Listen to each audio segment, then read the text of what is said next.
Eta pak mata uing sepetah di jalan detuhnya gitu. Loba pidosaeun ayeuna. Dina haop loba pidosaeun ayeuna dihapus di rajaan ku guru ayeuna bisa disupan deui. Mari kumaha coba? Tak bentengan ku iman. Budak urang bentengan. Tong ngarasa betah lamun budak urang iman can kauji ku urang. Tong ngarasa betah lamun budak urang kana salat can hidang. Tong ngarasa betah lamun budak urang kana ngaji loba katinggaleuan. Jadwal ku urang.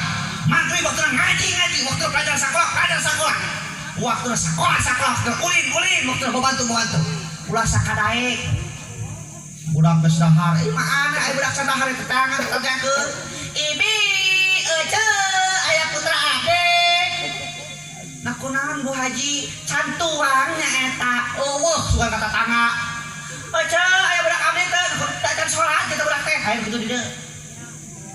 Can ngaji jadi budak teh gitu deh nya patel ku ibu mau wudu balik ngaji teh ladang ngaji dia teh menang doa naon di pengajian patel hiji motivasi ka budak kadua motivasi ka guru ngajina di patel mah ieu mah sabulan teh campleng ditanya-tanya nya mudah-mudahan saya pengajian ieu mah urang sadayana masing saroleh didamel ku Allah masing kalebetkeun ahli surga kan hidayah taufik dimantina amin ya Allah ya robbal alamin 2 jam langkung mudah-mudahan aya manfaatna apabila ada sumur di ladang boleh kita menumpang mandi lamun ngaji uing kurang panjang sok atuh kemaona khutbah safa ada makanan assalamualaikum warahmatullahi wabarakatuh.